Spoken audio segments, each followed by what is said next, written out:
Great. Hello, everyone. Thank you so much for joining today. I'm Patty Saberi. I'm faculty at the Division of Prevention Science. And we are here for a very exciting research project. So this is the Division of Prevention Sciences Anti-Racism Working Group and grants that were spearheaded by Dr. Margarita Lightfoot immediately after George Floyd's murder. The first meeting was held in June 2020, and it quickly evolved into a formally named Anti-Racism Working Group by September 2020. And we created some anti-racism grants that were developed in fall of 2020 and launched early 2021. So as such, this town hall, which is an initiative by the Community Engagement Corps and the Anti-Racism Initiative, is really proud to present one of the recipients of this anti-racism grants. And the name of the team is the 3R's research team.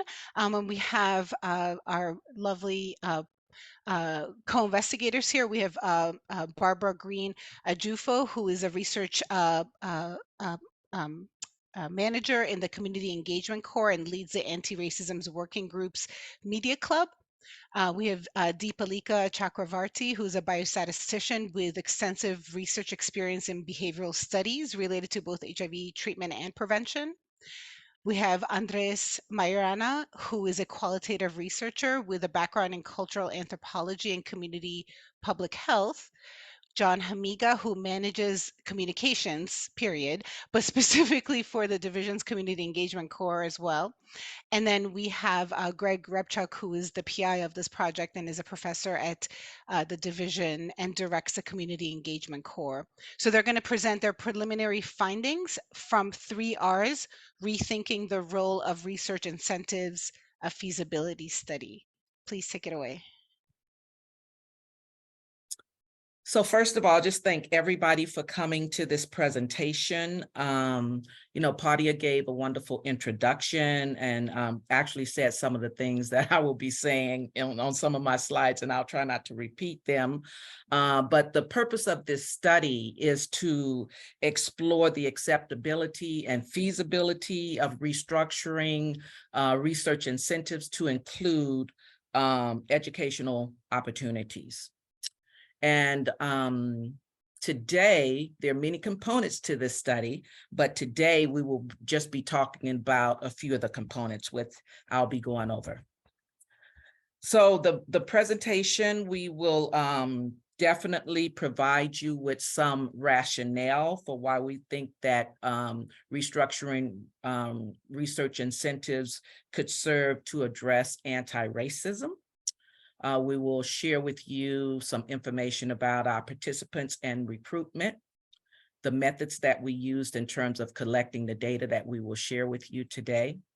Naturally, we will be sharing some results that we're excited about. We're very, very much excited about our results. And then we'll talk a little bit about next steps. Throughout this presentation, if you have questions, please feel free to put them in the chat, jot them down, keep them in your head, and at the end, we will have time to answer your questions. So this initiative, actually, this is something that Padia already talked about. This initiative it was spearheaded this study was spearheaded by Dr. Margarita Lightfoot, who actually started the DPS Anti-Racism Initiative. And it's an exempt study, an IRB exempt study. We received $5,000 as one of three projects that got funded initially. And we're hoping that this work, other anti-racism projects will be funded through this initiative. So we would like to thank the Margarita Lightfoot for the opportunity. And then the other people that we would like to thank is that organizations, this study actually really required the work of us really reaching out to organizations and people who would help us promote the study. And as a result of their promotion, we got larger numbers in the study than we expected. We would also like to thank our study participants, and they come from the community, people who completed the survey, and a subsample of people who completed the survey also were interviewed. And then there were faculty and research coordinators who participated in focus groups. And we definitely would like to thank ourselves too, because we do think that this is thinking out of the box, and we have a commitment to this important work. And so today you'll hear from 3 people on our team, but I want to give a shout out to both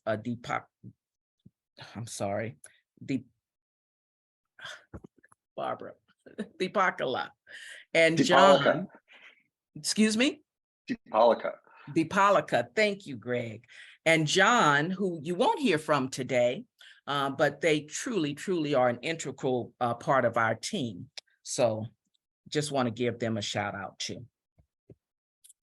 So just in terms of how we came about this thinking around education and what it might have to do with anti-racism. And so the whole concept of restructuring incentives to provide educational opportunities as a tool, an anti-racism tool. And so one of the things that we know is that education actually creates income. And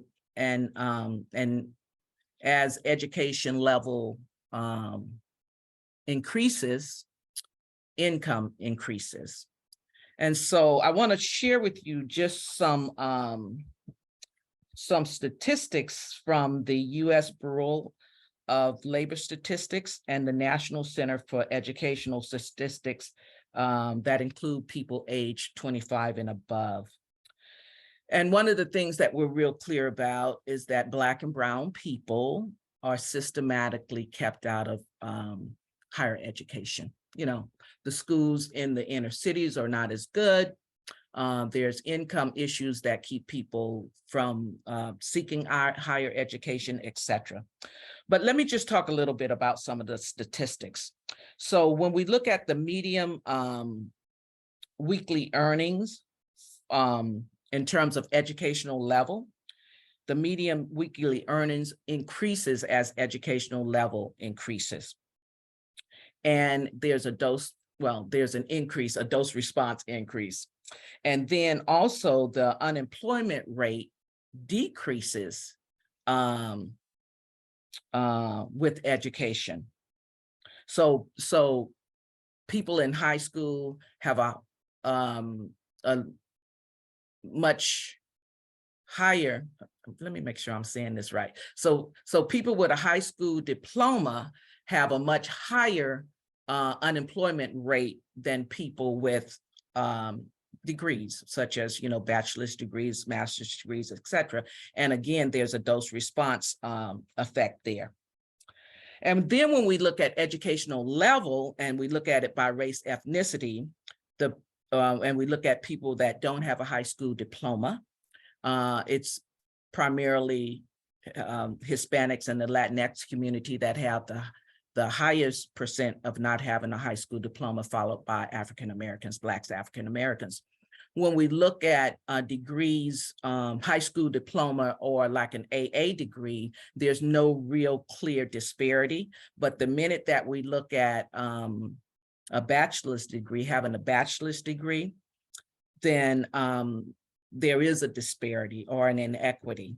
And what we see is that whites and Asians have a higher percentage of bachelor's degrees than other people, including African Americans, including Latinx population, including some subsets of the Asian population, specifically Pacific Islanders.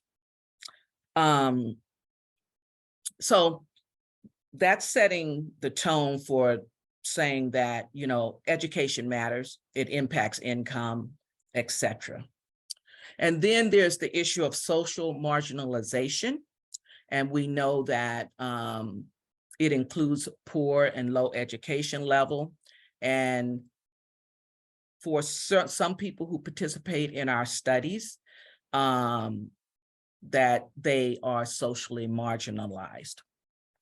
So that's another thing that we were trying to look at, just in terms of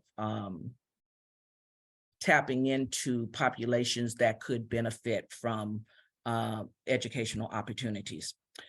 And then the other thing that we thought about is that what educational settings can do for bringing people together and having people in environments where they can get to know each other, form relationships, understanding, where they could possibly incubate anti-racist behaviors and beliefs. And that's naturally at the individual level. We know that we want to attack racism at the structural level, but the individual level is also important. So our research team set out to assess a number of things. Number one, we wanted to make sure that we got some understanding of whether or not this community supports restructuring research incentives to include educational opportunities and any other related issues. And by community, for this particular study, we're defined community as people who participated in research or have not participated in research, both paid and paid. So we didn't just restrict it to people who had participated in research. Other people could participate in the survey. And then also we wanted to learn from researchers whether or not they would support restructuring of research incentives around some form of educational opportunity. And so we did some focus groups with researchers, both in DPS and in the Center for Vulnerable Populations. And the third arm of this study actually is looking at education, looking outside of the university, looking at educational institutions and corporations to see if we could develop some partnerships with them. So anyway, for this particular presentation, we're only talking about the data collection around the focus groups, the interviews, and the survey. So just in terms of the data collection to date, for the community online survey, we collected data on 120 respondents. And that data collection was possible primarily because of our outreach efforts. We actually outreach to a lot of different community organizations, to the planning councils, we use social media, and we solicited various different listservs to get the information out, to get the announcement out. And then from that, once we had conducted the survey, we took a random sample. We had a random sample of 9 people who participated in interviews. And in addition to that, we had focus groups with faculty, seven faculty, and then 4 research coordinators. And I guess, let me just say that the way that we got information on the faculty, on the focus groups, was that we identified faculty who have a history of community engaged research, and we invited them to be a part of the focus group.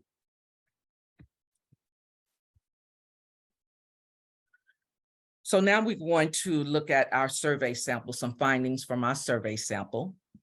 And The age group actually ranged from young people, young adults, all the way up to somebody in their 80s. And the medium age was 45. We had people participate from many different race ethnic groups, and you can see the percentages here.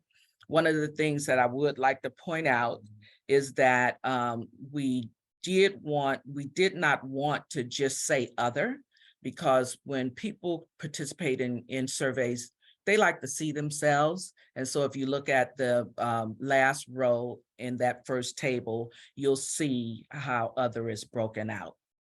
And once again, it includes a number of different people from a number of different race ethnic groups. In terms of gender, the large percentage were males. We did have also people from our transgender and non-binary community participate. We were happy about that. And then this particular population tended to be have education beyond high school. When we looked at history of participation, we had people who participated that had actually been involved in research. We had those who actually had been involved in programs at CBOs, and then between those two groups, there was a certain percentage, 29%, who had been involved in both. And then when we looked at paid participation among people who reported being in research, I think this is known that most people who participate in research get some type of an incentive. And so up to 90%, they reported, 90% reported that they had been paid for participating in research. So just in terms of acceptability, we looked at acceptability in a number of different ways. And one of the things that we looked at is whether or not people thought that completing a course is a path to enrichment. And 89% actually said yes, that they did feel that completing a course is a path to enrichment.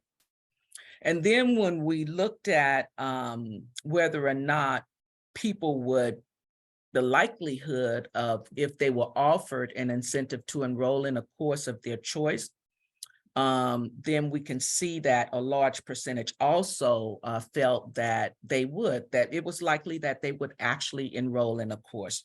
So 61% actually, the range was likely to extremely likely. 61% said that they would. And then when we get closer to extremely likely, very likely, and extremely likely, then 45% said that they would likely enroll in a course. And so we were happy about those findings.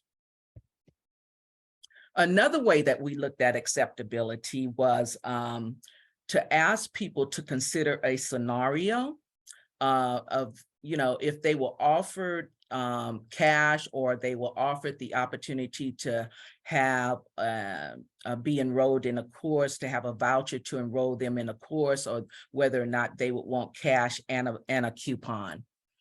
And so when we looked at this data, 80% said that they would prefer the cash, and 15% said that they would prefer the opportunity to enroll in a course. If you remember the slide before this one, it sort of contradicts, because a large percentage said that they would likely enroll in a course. And so when Andre is presenting some of the qualitative information, you'll be able to kind of tease this discrepancy. Well, this discrepancy sort of gets answered in a way, but it is a discrepancy when we just look at the quantitative data. And then we just didn't want to look at the people who said yes, they would, use the coupon, they're excited about this. We also wanted to try to figure out or have some understanding of why people wouldn't want to use an educational incentive. And so, as you saw on the slide before, 15 participants indicated that they would not at all likely take advantage of a non-cash incentive. And so here you see some of the reasons that they gave. And when you look at that first one, some of the reasons, I need to just give me a second. Yeah, some of the reasons that they gave were that they already had a degree, even up to a master's degree. And so remember that this population is a more highly educated population, well, at least had degrees beyond high school. And other reasons was that they had no course that they would be interested in taking, they were retired, things like that. But we did want to just look at why people wouldn't want to take a course. And so that's the quantitative data. And so now we're going to hear from Andre with the qualitative data, which we're excited about. Good morning, everyone. Good rainy morning. This was a sample for the 9 qualitative interviews we conducted with participants in the survey to explore more in depth their opinions about non-cash educational incentives. We interviewed 7 cis men and 2 cis women. Their median age was 50. 4 participants were Latinos and 4 were African Americans. Most had finished high school and reported having some college, a bachelor's or master's degree. Of the 7 men, 5 stated they had HIV, and 2 of them described themselves as community activists and advocates. Next, please. So let's look at some of the preliminary results. First, from the qualitative interviews with community participants, and then from the groups with researchers. Overall, there was convergence between interview and focus group participants regarding the feasibility and acceptability of non-monetary education incentives, but in the context of providing other incentive options. And as a way of introduction, we first asked interview participants about the reasons why they had participated in research. The given reasons we are already familiar with and include altruism, curiosity, interest in science, community advocacy, potential benefit of an intervention, test, or medicines, and financial need. These reasons, however, may not be exclusive of each other, but sort of a continuum depending on personal profile, education, financial situation, and previous experience with research. At least 3 interview participants connected their financial situation to participating in research. One of them stated that in the past, when unemployed, any financial incentives helped, while for 2 other participants, their current financial situation influenced participation. For the other 6 participants, a monetary incentive was just a perk, perhaps not that needed, but something that they could use to buy something they wanted on Amazon. And next slide. We then asked interview participants about their opinions regarding non-monetary education incentives. Next, please. And this is the quote from Johnny, an African-American participant, but a Latino participant also referred to the proverb, give a man a fish and you feed him for a day, but teach him how to fish and you feed him for a lifetime. With this saying, they illustrated the potential benefits of providing education incentives that would enable individuals and community instead of just providing monetary research incentives to be used for immediate needs. And next, please.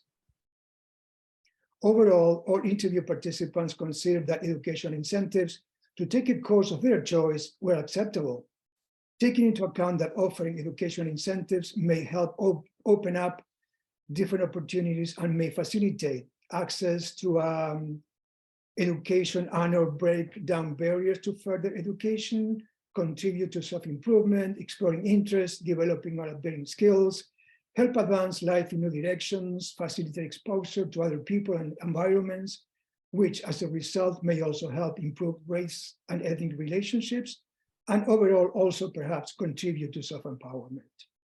Also, a couple of interview participants emphasized that educational incentives will be well received since many people are now eager to pursue different things or looking for further opportunities, jobs, education, etc. after COVID-19. And next, please. And these are a few quotes from interview participants that reflect how providing education incentives to take a class of their choice could benefit research participants who want learning opportunities but don't always have avenues or the financial resources to pursue those opportunities. For example, a course to learn and benefit from in the long run and to contribute to empowerment, as Diego said. For Marvin, taking one course of his choice may lead to taking other courses. And next step, please, Barbara. Next slide. For Tommy, exposure and access to education may give people an ability to have a different vision of themselves, perhaps also contributing to a self-empowerment. And David, consider a course as something to focus on instead of watching TV, providing access to different people, exposure to new ideas, and helping advance life in new directions. Next. And while overall education incentives could be acceptable, some participants also brought up some caveats, concerns, or barriers to education incentives, and some of these overlap with the ones that Barbara presented from the survey. Having no interest for different reasons, preferring or needing a monetary incentive to help cover basic needs, or perhaps instant gratification, quote unquote, superseding any other interests, that the process of taking a class could be intimidating, not feeling uncomfortable in a course or on campus, not knowing what course to choose, lack of time, length of course, health issues, or already in school. And next. And going back to Johnny, he considered that he would be the type of person that would welcome non-monetary education incentive because he had a good life and his health was good. But he stated that for some people, and he referred to the African American community that he was part of, hold on, that in the Black community with economics the way it is, they can afford to be altruistic. So research is a chance to supplement their income, supplement their life. Sorry, I'm going from one laptop to another. Because for different reasons, some people may not be interested in education incentives. Some interview participants consider that education incentives would need to be offered in the context of other incentive choices. This, as we will talk about in a different slide, was another point of convergence between interview participants and researchers in the focus groups. And next quotes, next please. No, I'm sorry, go back, please. So, and still following Johnny, he also stated that we couldn't just offer a menu of education incentives, expecting everyone to just being able to choose and follow a process that once again may be confusing or intimidating, but that some people may need extra assistance. Diego, on the other hand, referring to people being used to instant gratification, thought that for educational incentives being accepted, it may take some time and some quote unquote retraining for people to accept educational incentives as a new concept. And next, please. And this is the profile of another participant. Let's go to Rose as an example of someone who perhaps could have benefited from an education incentive and from assistance to help her pursue educational opportunities. Rose lived by herself in an SRO and felt isolated in the Tenderloin in San Francisco, was in a wheelchair and was bored to death during the pandemic. She looked for research and marketing studies for the financial incentives, but also stated that she was looking for education opportunities for self-improvement. Next. So Rose, on the one hand, said that she wanted to start a new cycle of self-improvement, but on the other hand, she had tried to enroll in a psychology course at City College, but without seeking assistance from a counselor, the whole process seemed too confusing and complicated for her, including that she was trying to do everything from her phone, not having a laptop. And next.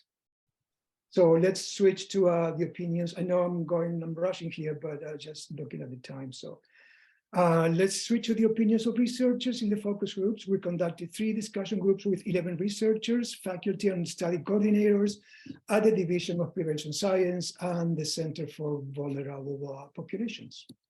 And next.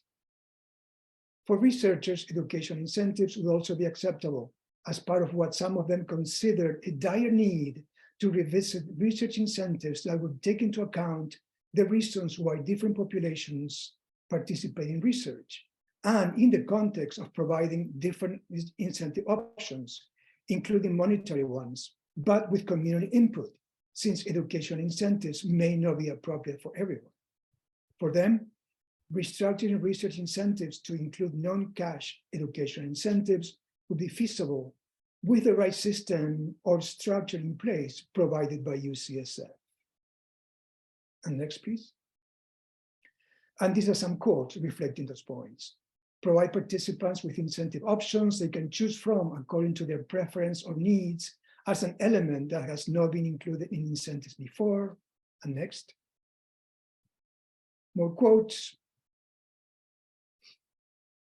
Monetary incentives will still be needed, considering that participant circumstances may determine the type of research incentive, and that for disadvantaged, historically suppressed populations, cash incentives address a direct need in the moment. And even if they were interested in taking a class of their choice, they may not have that option. And next. These were incentive options suggested both by community participants and researchers. The obvious, cash and gift cards first. Other options for community participants were to provide access to cultural events or places people would not normally go to, since some people may never leave their neighborhood or be exposed to different things. And help with record expungement or help to pay tuition or books for school. And from researchers, help with employment, resume writing, job training, and placement, provide volunteer opportunities, navigation or linkage to other services or CBOs, and referrals to a food bank. And next. However, to do all this, a UCSF-wide office would be needed to manage a new incentive structure because it would be a heavy lift and almost impossible for every researcher to have their own incentive structure. This was very important for researchers and something to explore with UCSF. And next. And so before Greg talks about researchers' concerns, these researchers that were in the discussion groups also considered that a new incentive structure that provides options may boost participants' self-esteem, increase skills, provide resources, perhaps be empowering, and would better align with goals of community-based research. It could also help to combat skepticisms or feelings of exploitation around research. So, Greg, your turn.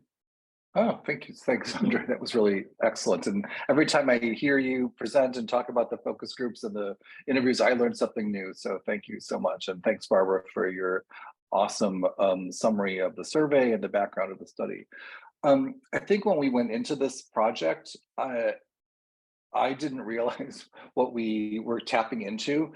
And I think what happened, which was to our surprise, is that, you know, when we asked people at UCSF what they thought of research incentives, it opened, you know, I don't want to say Pandora's box, but it gave people a chance to talk a lot about their dissatisfaction with the way we're currently giving research incentives. And so, but that aside, I think that the desire to look at what we're doing with our incentive structure and to thinking about alternatives to what we're doing currently had a lot of support. And in fact, we actually learned that CTSI was doing an entire study about how research incentives at UCSF are being paid and to whom. And I think they asked us to embargo their findings. So I'm not going to tell you what they were, but they were super fascinating. And I'm looking forward to their work coming out more fully. But I think what we're doing is like a nice dovetail onto their work as well. And I'm sure there's other people at UCSF doing similar work and similar investigation into research incentives as well that we'd love to tap into. You know, our goal was really to start small by finding out if people thought that exploring non-monetary incentives would even be an option for us, and if it's worth pursuing or not. And of course, if providing educational incentives might help further our division's anti-racism work, because as Barbara says, we're always trying to think outside of the box to find ways to incorporate structural change into our work so that we're able to further the anti-racism, I hate to say agenda, but mission. And so I think we know that, you know, if we continue down this line of inquiry, there's a lot of complications that we have to address. And, you know, our plans are to actually meet with people at the IRB to find out what their concerns and issues are. I think wherever we land, we don't want to create another system where, you know, the people who are educated are going to get more education and the people who don't have formal education aren't going to take advantage of it, because that's just going to exacerbate a problem that already exists. And I think it's Andre's last slide really presented that we know that the burden can't fall on one study to do this themselves, that our budgets just don't stretch far enough to offer a lot more work. So we're going to have to look at partnering either, you know, with the university as a whole or outside corporations, you know, who could fund something like this, and to work with educational providers to see, you know, what opportunities exist for low cost educational possibilities that we could help promote through our research, and to continue looking at other research that's out there and meeting with other researchers to talk about what their issues are.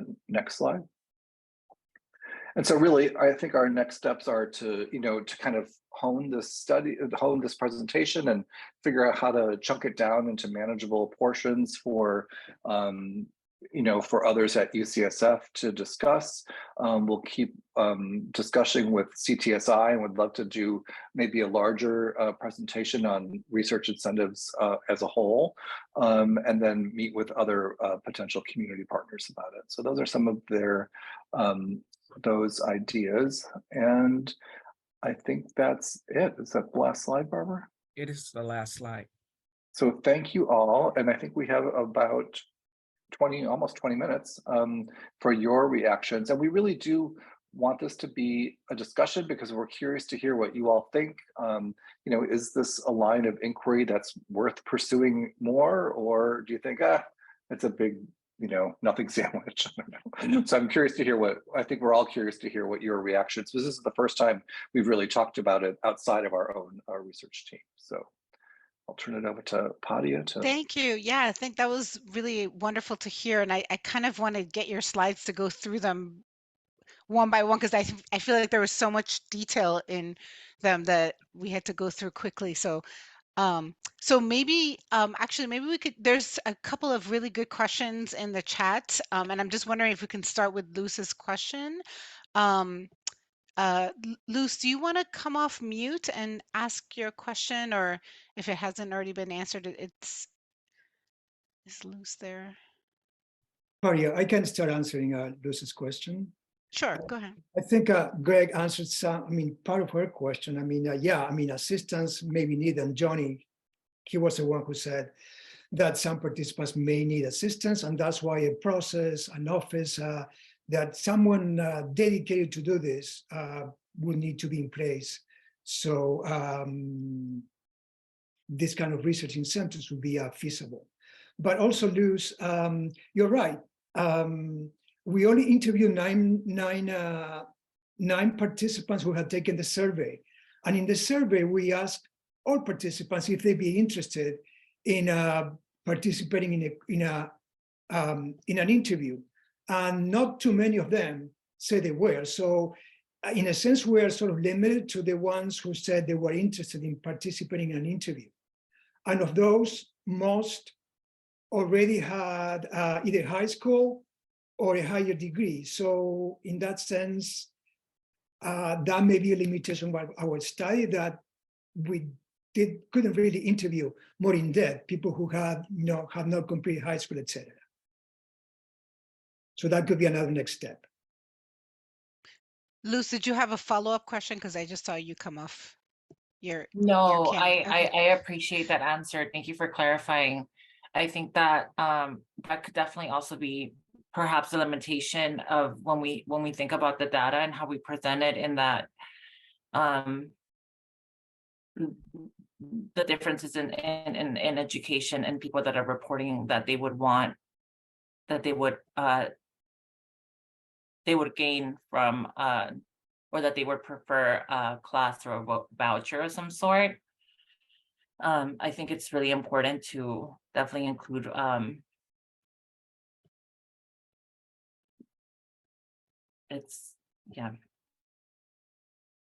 Great, thank you. So I will say that we made every attempt to do that.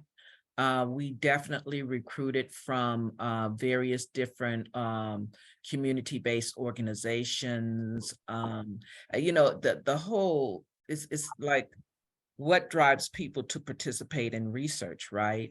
And so for whatever reason, we wasn't able to reach the people who could benefit from this concept the most. It doesn't mean, for me, it doesn't mean that we stop.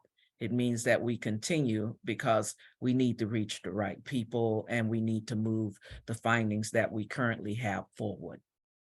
Thank you. Brianna, I saw your hand. I just want to make sure I just wanted to get to Willie's questions as well, because there were several questions. Willie, are you still on the Zoom meeting? Because there's a multi-part question. I just wanted to see which ones you want, if you want to ask them verbally, or I can just read them. I do see Willie in the meeting. Okay. Well, maybe he's not. Okay. So I'm just going to read his question if he's not available. So he wanted to see if there was any correlations between responses and gender, race, education. If looking at affecting equity, are those who are already historically excluded, underrepresented, more or less? So this is similar to what you also just talked about. Do they value education as much as those who are more at ease of access? And do folks feel they have time or financial stability that provides a ground from which they could see themselves benefiting from more education? I'll just stop right there. I don't know if there's any comments related to that from anyone on the team. So I would say that Willie brought up a number of, in my opinion, important issues. Whether the data shows it or not, or whether we can, dig into the data. So the numbers are sort of small when we look at, when we try to, stratify. But I would say that absolutely, when people don't feel, that they have options and opportunity, that they're probably less likely to look at something like this versus people who have it. One of the things that came to my mind after I talked before is that, maybe we need to consider a different approach to getting information from the community. Maybe we need to be doing some focus groups with community as opposed to, the individual interviews.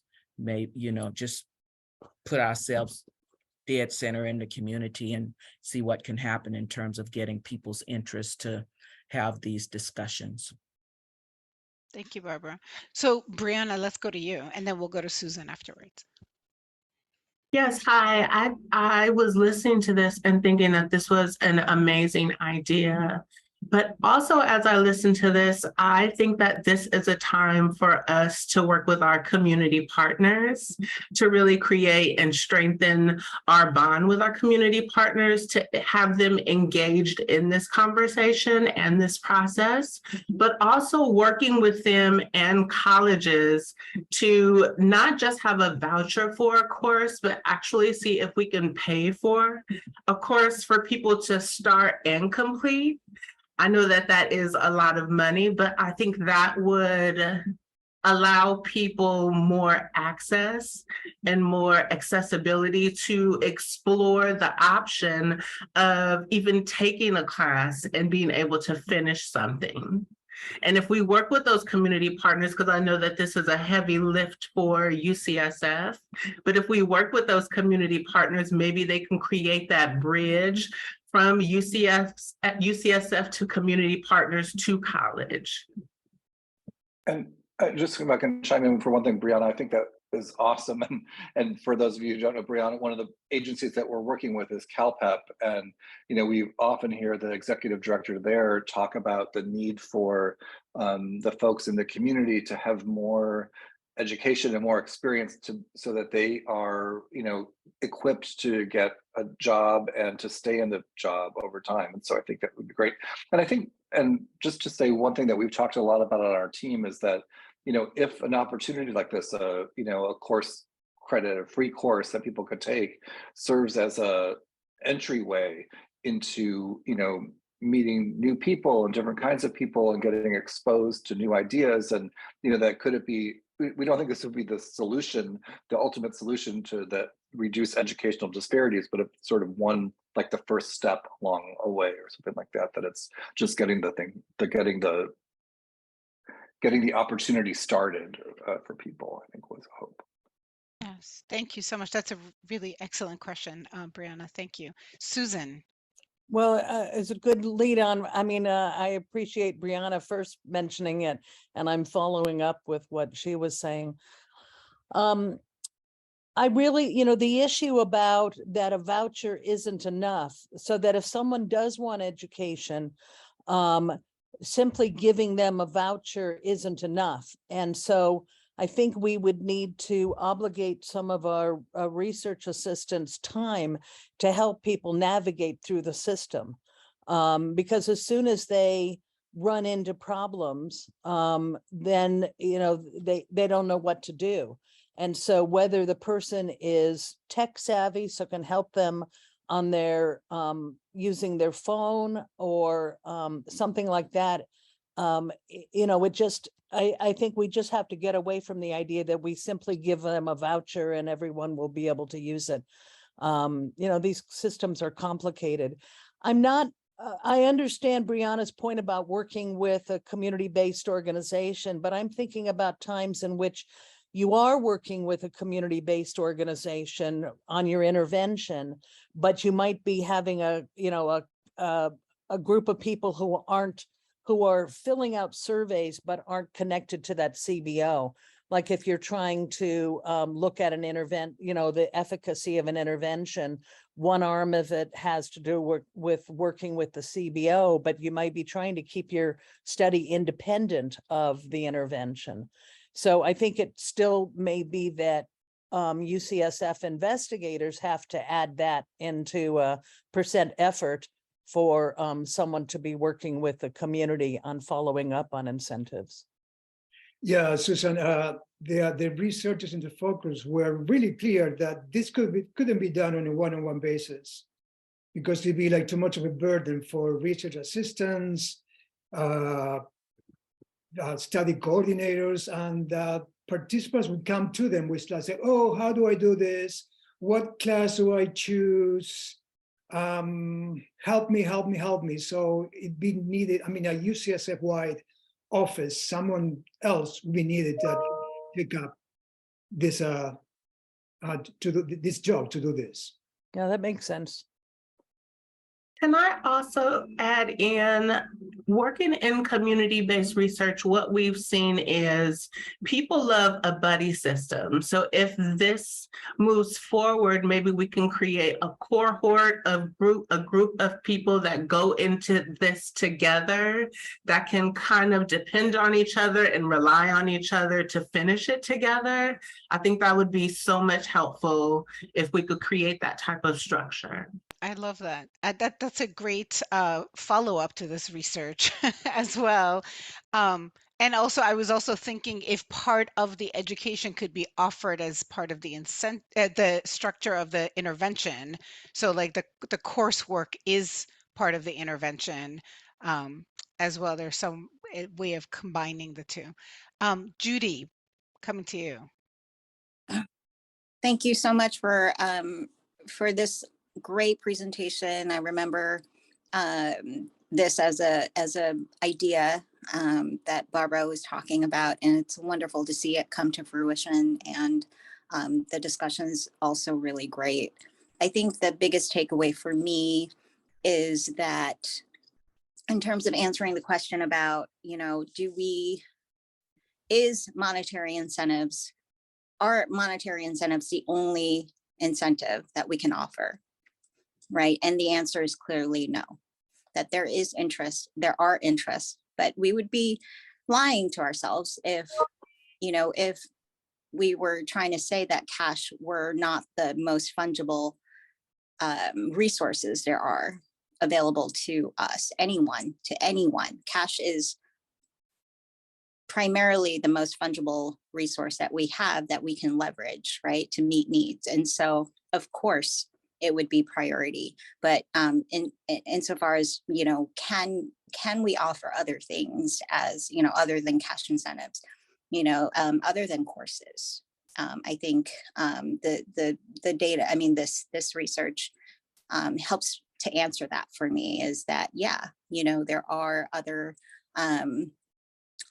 sources of incentives that that can be offered, you know, anything to increase knowledge. It doesn't need to be as, you know, academically structured as a course. It could be, you know, anything, right? It could be anything to increase knowledge, to increase, you know, people's skills to navigate.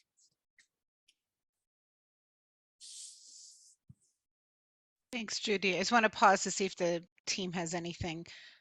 Greg put in the chat that it needs to be both and not an either or, which I agree with. Ellen, coming to you. You're on mute, by the way. Sorry. Hi, everybody. Yeah, I think I want to just kind of echo a little bit what Judy's bringing up. I think I was struck by the table where researchers kind of list of what incentives could be used for was compared to that of participants, and there was really no overlap. I think we should not ignore that. You know, we can structure a wonderful system and have no one take advantage of it, and that's really not a great thing. But I think this is about choice and expansion of options, and letting participants, helping participants to understand that we really do care about them beyond, you know, their $20 worth of time or what have you. And if we are able to provide some of the things that they're asking for in that list. I mean, I actually thought it was interesting that people ask for dinner out at a nice restaurant, which of course is something that they could do with their cash incentive. But maybe for us to say, hey, you have this other choice, and let us hook you up with this restaurant, or let us purchase this item for you. At least then they know that we really care about them. We're interested in giving them options. And then once, you know, the sort of reputational gains are made as a result of that, we can start tacking some educational things onto that.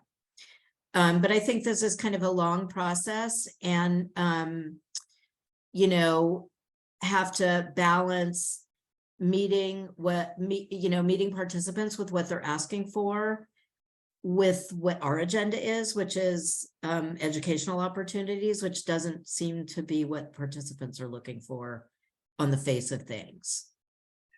And Ellen, yeah, community input will be needed, and researchers emphasize that.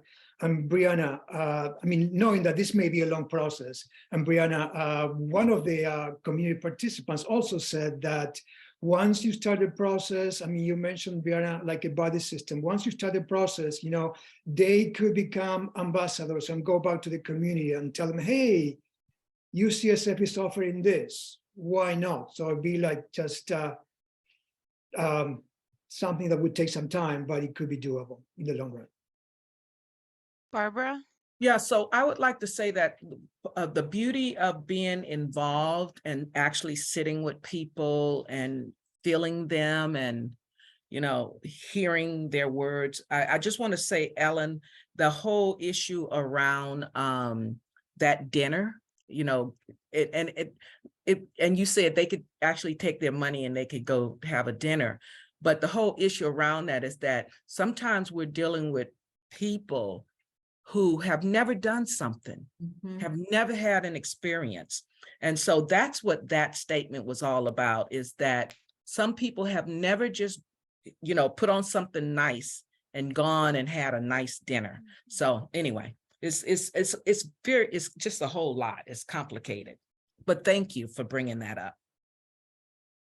Thank you all so much. And I just want to point out, Xavier has put some really great ideas also in the chat for other things to consider. And we're right on time. And with that, thank you all so much for a great presentation. And I'm sure people will be reaching out to you for more ideas and more research. Thank you. Thanks everyone for joining. Thank you. Thanks.